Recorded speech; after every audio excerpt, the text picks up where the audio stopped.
এদিকে জুলাই পদযাত্রার ১৭তম দিনে আজ ফরিদপুরে এনসিপির পথসভা অনুষ্ঠিত হওয়ার কথা রয়েছে। শহরের জনতা ব্যাংকের মোড়ে সমাবেশ উপলক্ষে মঞ্চ প্রস্তুত করা হয়েছে। প্রশাসনের পক্ষ থেকে রয়েছে বাড়তি সতর্কতা। আরও জানাতে ফরিদপুর থেকে যুক্ত হচ্ছেন সহকর্মী SM মাসুদুর রহমান। মাসুদুর, ফরিদপুরে পথসভার প্রস্তুতি সম্পর্কে জানাবেন, কখন শুরু হবে এটি? বান্ডেল থাকলে প্রতি সেনমানিতে টাকা বাঁচবে। বিকাশ সেনমানি বান্ডেল কিনে জিতুন প্রতি লেনদেনে।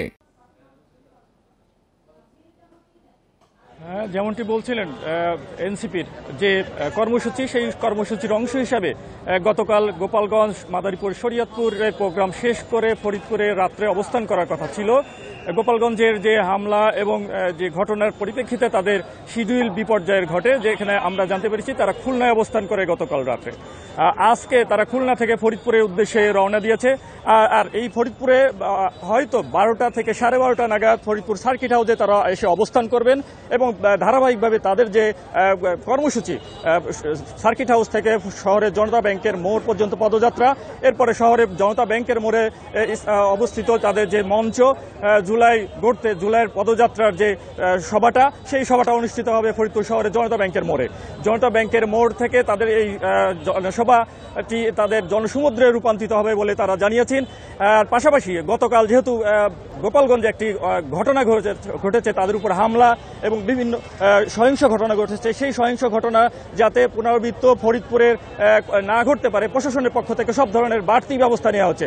আমরা লক্ষ্য করেছি ফরিদপুরের শহরের বিভিন্ন মোড়ে মোড়ে অতিরিক্ত পুলিশ মোতায়েন করেছে।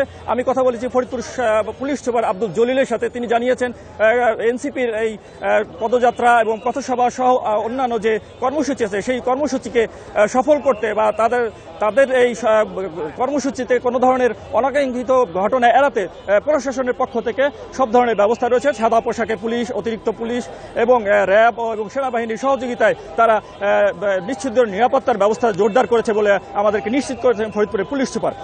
এখন সভা মঞ্চে কিছুক্ষণ আগে কোরআন তেলাওয়াতের মধ্য দিয়ে তাদের প্রোগ্রামের সূচনা হয়েছে।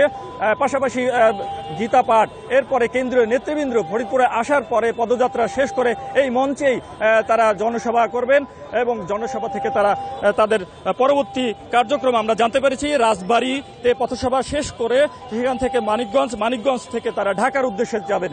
এই ছিল ফরিদপুরে এনসিপির পদযাত্রা ও পথসভার সর্বশেষ পরিস্থিতি। ফরিদপুর থেকে জানাচ্ছেন সহকর্মী SM মাসুদুর রহমান।